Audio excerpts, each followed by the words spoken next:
नमस्कार, मैं अजय साहू और आप देखना शुरू कर चुके हैं शोरगुल टाइम्स।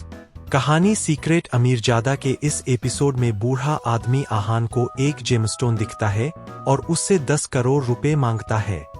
आहान उससे जानना चाहता है कि वो इतने पैसों का क्या करेगा। तब वो कहता है कि ऐसा एक और जेमस्टीन है जो वो पाना चाहता है। आहान कहता है कि अगर वो उसे ये जेमस्टोन नहीं देगा तो वो भी उसे पैसे नहीं देगा। तभी वहां उस आदमी की पोती दीपाक्षी आती है और आहान डील कैंसिल कर देता है। जब नीतू उससे इसका कारण पूछती है तब वो कहता है कि इसका कारण वो लड़की दीपाक्षी है। आहान ने नीतू को डील से हटने का कारण बताना शुरू किया। अगर वो लड़की जानबूझकर अंदर आती तो मुझे कोई प्रॉब्लम नहीं थी, पर जब वो अंदर आई तब उसके दादाजी ने उसे डांट लगाई। इतना ही नहीं, जब वो वापस जाने लगी तब वो उस जेमस्टोन को ऐसे देख रही थी जैसे उसने उसे पहले कभी नहीं देखा था। वो इसके बारे में किसी को बताना नहीं चाहते हो? नीतू ने कहा। हो सकता है, पर वो अपने फैमिली मेंबर्स को ना बताएं। ऐसा नहीं हो सकता है। उन्होंने कहा था कि ये उनकी फेवरेट चीज है। कोई भी इंसान अपनी मनपसंद चीज की तारीफ करने का एक भी मौका नहीं छोड़ता है। उन्होंने भी अपने फैमिली मेंबर्स को इस बारे में बताया ही होगा, आहान ने कहा। ये सब सुनने के बाद नीतू भी सब समझ गई थी। उसने आहान से पूछा, तो अब तुम क्या करोगे? आहान ने कैजुअली जवाब दिया, करना क्या है? वेट करूंगा। मेरा एरिया नहीं है और उन्हें भी वो नहीं मिला जो उन्हें चाहिए था, इसलिए मैं अभी कुछ नहीं करूंगा। मुझे यहाँ टाइम वेस्ट करने की जरूरत नहीं है। आहान के कहने के बाद दोनों वहां से जाने लगे। जैसे ही वो वहां के बाहर पहुंचे तब किसी ने उन्हें पीछे से रोका।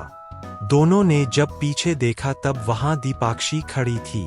वो भागते हुए उनके पास आई थी और वो दोनों क्यूरियसली उसे देख रहे थे। दीपाक्षी ने अपनी ब्रीथिंग संभालते हुए कहा, आप लोग हमारे गेस्ट्स हैं। आप जा रहे हैं? हाँ, हमारा काम हो गया, आहान ने कहा। इसके बाद दीपाक्षी थोड़ा हिसिस्ट करने लगी और उसने पूछा, क्या आप मेरी एक हेल्प कर सकते हैं? अनजान लोगों से मदद मांगने में उसे भी बहुत अजीब लग रहा था। आहान शॉक्ड था और उसने नीतू की तरफ देखा। नीतू के चेहरे पर रूखे एक्सप्रेशन थे और वो इस मामले में कुछ नहीं बोलना चाहती थी। हेल्पलेस आहान ने दीपाक्षी की तरफ देखा और कहा, बोलो क्या बात है? अगर पॉसिबल हुआ तो मैं तुम्हारी मदद जरूर करूंगा। दीपाक्षी को क्लियर आंसर नहीं मिला था, पर फिर भी उसके चेहरे पर स्माइल थी। उसने कहा, हम रूम में चलकर बात करते हैं। इसके बाद दीपाक्षी उन लोगों को फिर से विला में ले गई। इस बार वो गेस्ट रूम में नहीं बल्कि दीपाक्षी के बेडरूम में गए थे। आहान को नहीं लगा था कि वो दो स्ट्रेंजर्स को अपने बेडरूम में ले आएगी। आहान ने प्राइवेसी की वजह से इधर उधर नहीं देखा और चुपचाप दीपाक्षी के पीछे चलता रहा। रूम में बस एक ही चेयर थी जिस पर आहान बैठ गया था। दीपाक्षी बेड पर बैठ गई और नीतू उनके पास खड़ी थी। आहान नीतू को चेयर देना चाहता था, पर नीतू ने मना कर दिया। आहान ने देखा कि उसके रूम में बहुत सारी बुक्स थी। टेबल पर एक डायरी और पेन भी थे जिस पर शायद वो नोट्स बनती थी। आहान ने अज्यूम किया कि उसे बुक्स पढ़ने का बहुत शौक है। आहान ने उससे पूछा, बोलो क्या बात है? दीपाक्षी को समझ नहीं आ रहा था कि वो कैसे बोले, इसलिए वो थोड़ा हेजिटेट कर रही थी। आहान को भी जल्दी नहीं थी, इसलिए वो उसके कंफर्टेबल होने का वेट कर रहा था। बहुत सोचने के बाद उसने कहा, दरअसल बात मेरे दादाजी से रिलेटेड है और मुझे समझ नहीं आ रहा है कि आपसे कैसे कहूँ। अगर तुम चाहती हो कि हम तुम्हारी मदद करें तो तुम्हें हमें पूरी बात बतानी ही पड़ेगी। ऐसे बिना डिटेल्स के हम तुम्हारी मदद कैसे करेंगे? आहान ने कहा। दीपाक्षी ने फाइनली अपना मन बना लिया था। उसने कहा, एक्चुअली मुझे ऐसा लगता है कि मेरे दादाजी कुछ गलत काम कर रहे हैं। मुझ में उनसे बात करने की हिम्मत नहीं है, क्योंकि शायद वो मुझे बहुत डांटेंगे और हो सकता है मुझे घर से भी निकाल दे। आहान सरप्राइज्ड था। उसे नहीं लगा था कि इस लड़की को नहीं पता होगा कि उसके दादाजी क्या करते हैं। पर फिर आहान के दिमाग में एक और थॉट आया, कहीं ये मुझसे झूठ तो नहीं बोल रही है। आहान अब अलर्ट हो गया और उस लड़की को अच्छे से ऑब्जर्व करने लगा। उसके एक्सप्रेशन बार बार बदल रहे थे। आहान मन में सोच रहा था कि ये सारी बातें मुझसे क्यों बोल रही है। आहान के मन में इस वक्त बहुत सारे सवाल चल रहे थे। दीपाक्षी भी उसके मन के डाउट को समझ गई थी, इसलिए उसने कहा, मुझे नहीं पता कि आप मेरी बात का विश्वास करोगे या नहीं, पर मैंने दादाजी को पहली बार किसी के साथ बात करते देखा है, तो कुछ तो बात होगी ना। और आप लोगों पर भी भरोसा करना मेरे लिए आसान नहीं है। आहान दीपाक्षी की बात समझ रहा था, पर उसे समझ नहीं आ रहा था कि वो उसकी मदद कैसे करेगा। उसने कहा, मैं समझता हूं कि तुम क्या कहना चाह रही हो। हमें पता है हमें क्या करना है, पर मैं तुम्हें एक सजेशन दे सकता हूं। अगर तुम कुछ हैंडल नहीं कर सकती हो तो तुम्हें उससे दूर हो जाना चाहिए। अगर तुम यहाँ से भाग जाओगे तो तुम्हारे लिए शायद कोई प्रॉब्लम नहीं होगी। दीपाक्षी बहुत शांत और खुशमिजाज लड़की थी। वो ऐसी नहीं थी जो फाइट करे या फिर एरोगेंटली बात करे। इसलिए आहा समझ सकता था कि वो ही है जो इस वक्त सबसे ज्यादा सफर कर रही है। आहान के बोलने के बाद वो तुरंत समझ गई थी कि उसे क्या करना है। इतना बोलने के बाद आहान खड़ा हो गया। उनका वहां कोई काम नहीं था, इसलिए उसके वहां रहने का भी कोई मतलब नहीं था। जैसे ही वो वहां से जाने वाले थे, दीपाक्षी ने कहा, क्या आप मेरी मदद करोगे? आहान हैरानी में पीछे मुड़ा और उसकी तरफ देखे लगा। तुम अब क्या मदद चाहती हो? उसने पूछा। दीपाक्षी ने गहरी सांस ली और अपने मन को पक्का करते हुए कहा, आप मुझे अपने साथ ले जाओ। आहान की आंखें बड़ी हो गई। उसने कभी नहीं सोचा था कि एक लड़की जिससे वो कुछ देर पहले मिला था, वो दो अनजान लोगों के साथ जाने के लिए तैयार हो जाएगी। आहान ने पूछा, तुम्हें डर नहीं लगता कि हम बुरे लोग हो सकते हैं? दीपाक्षी ने कॉन्फिडेंटली जवाब दिया, बिल्कुल नहीं। मुझे पूरा विश्वास है कि आप लोग बहुत अच्छे हैं, और आपके साथ जो MAM है वो तो बहुत ज्यादा खूबसूरत है। उनसे ज्यादा काइंड लड़की शायद ही इस दुनिया में होगी। आहान ने नीतू की तरफ देखा। नीतू का चेहरा एक्चुअली में बहुत सुंदर था।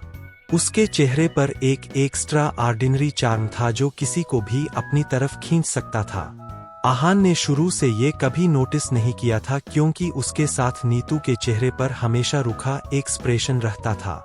नीतू कितनी खतरनाक थी ये बात आहान जानता था, पर ये भोली लड़की उस पर इतना भरोसा कर रही थी।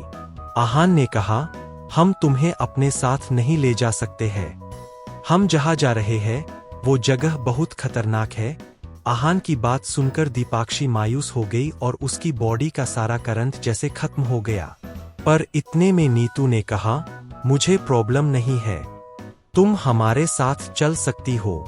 आहान को अपने कानों पर विश्वास नहीं हुआ। उसने नीतू से पूछा, तुम्हें प्रॉब्लम नहीं है? तुम इस लड़की को साथ लेकर हमारी और इसकी मुसीबत क्यों बढ़ाना चाहती हो? नीतू ने कुछ नहीं कहा, बस आहान को तीखी नजर से देखने लगी। उधर दीपाक्षी ये सुनकर बहुत खुश थी। वो बेड पर खड़ी हो गई थी और उछलकर आहान के पास आने वाली, पर इतने में ही उसने आहान के एक्सप्रेशन देखे और उसे याद आया कि आहान एक स्ट्रेंजर है, इसलिए वो रुक गई। आहान के हाथ अब कुछ नहीं था। नीतू मान गई थी और दीपाक्षी यही चाहती थी, पर आहान को किसी के घर से उसकी पोती को लेकर जाना बहुत अजीब लग रहा था। आहान ने कहा, भले ही ये मान गई और तुम हमारे साथ चलने के लिए तैयार हो, पर तुम्हारी फैमिली, वो कभी नहीं मानेंगे। आहान किसी भी तरह इस मुसीबत को टालना चाहता था। दीपाक्षी ने एक्साइटेडली कहा, आपको उसकी चिंता करने की जरूरत नहीं है, मैंने सब कुछ पहले ही प्लान कर रखा है। इतना कहने के बाद दीपाक्षी ने अपने कबर्ड में से एक बैकपैक निकला। उसमें पहले से सारा सामान भरा हुआ था। इसके बाद उसने कहा, आप लोग मेरे साथ चलो। आहान ने सोचा कि उसने ये सब बहुत पहले से प्लान किया हुआ था। आज उसे वो दोनों मिल गए थे, इसलिए वो आज भाग रही थी। अगर वो उसे अपने साथ नहीं ले जाते तो वो किसी और के साथ चली जाती, पर उसका घर से भागने का मन पक्का था। आहान ने एक बार फिर नीतू की तरफ देखा, जैसे वो जानना चाहता था कि क्या उसका डिसीजन पक्का है। नीतू का कॉन्फिडेंट चेहरा देखकर आहान के पास कोई और ऑप्शन नहीं था। नीतू और दीपाक्षी विला में वेट कर रहे थे और आहान कार के पास चला गया था। उसने कार विला से दूर पार्क की हुई थी। उन तीनों के मिलने का एक स्पॉट डिसाइड हुआ था। आहान वहीं पर वेट कर रहा था। कुछ देर बाद आहान को दो फिगर्स नजर आए। ये दोनों कोई और नहीं बल्कि नीतू और दीपाक्षी थे। दीपाक्षी आगे आगे भाग रही थी और नीतू एक माँ की तरह उसे पीछे पीछे फॉलो कर रही थी। जब वो दोनों आ गए तब उन्हें लगा कि वो अपने प्लान में सक्सेसफुल हो गए हैं, पर आहान बहुत अनकंफर्टेबल फील कर रहा था। तीनों कार में बैठ गए और आहान ने कार स्टार्ट की। कार के स्टार्ट होते ही सुनसान रास्ते पर आहान कार ड्राइव करने लगा। आसमान बिल्कुल नीला था और दीपाक्षी विंडो के बाहर देख रही थी। वो थोड़ी नींद में भी थी। सूरज की रोशनी की वजह से आहान का चेहरा चमक रहा था और नीतू उसके साइड में सीट का सहारा लेकर बैठी थी। कुछ दूर आने के बाद आहान पेट्रोल पंप पर रुक गया। स्टाफ को पेट्रोल भरने का बोलने के बाद आहान पास के स्टोर में गया। वहां से वो पानी और कुछ खाने का सामान ले आया। जब वो वापस आया तब उसने देखा कि उसकी कार को 4 काली एसयूवी घेर कर खड़ी थी। दीपाक्षी जो पीछे वाली सीट पर बैठी थी, पैनिक करने लगी। वो जानती थी कि वो लोग कौन है। आहान भी समझ गया था कि वो लोग कौन है। उसने ज्यादा कुछ रिएक्ट नहीं किया। वो धीरे धीरे अपनी कार के पास आ रहा था। एक एसयूवी से वो बूढ़ा आदमी निकला। वो बहुत गुस्से में था और उसने अपने हाथ से कुछ नीचे पटका। उसकी वजह से वहां बहुत लाउड आवाज हुई और सबका ध्यान उनकी तरफ आ गया। उन्होंने आहान की तरफ गुस्से में देखा और कहा, आप भले ही आहान रायजादा है और आप मुझ पर भरोसा नहीं करते हैं, पर आप ये हरकत भी नहीं कर सकते हैं। आहान शुरुआत से ही ऐसा कुछ नहीं करना चाहता था, पर क्योंकि अब उसने कर दिया था इसलिए उसके पास पीछे हटने का ऑप्शन नहीं था। उसने कहा, आप इतने सारे लोगों को लाए हैं, मतलब आपके इरादे भी कुछ सही नहीं है। उस बूढ़े आदमी ने कहा, मैं जानता हूं तुम्हारा लेवल बहुत हाई है और मैं तुम्हारा कुछ नहीं बिगाड़ सकता हूं, पर दुनिया में तुमसे पावरफुल लोग भी हैं। उन्हें नीचा मत दिखाओ। आहान ने कहा, मैं आपके अलावा और किसी को नीचा नहीं दिखा रहा हूं। क्या ये बात सुनकर वो आदमी आहान को आसानी से जाने देगा? अब आहान क्या करेगा? आगे जानने के लिए बने रहिए हमारे चैनल शोरगुल टाइम्स के साथ। बस इसी के साथ यह एपिसोड समाप्त होता है। इस एपिसोड को आगे बढ़ाते हुए कल फिर मुलाकात होगी। आज के लिए बस इतना ही। अब कल तक के लिए इजाजत। नमस्कार, धन्यवाद।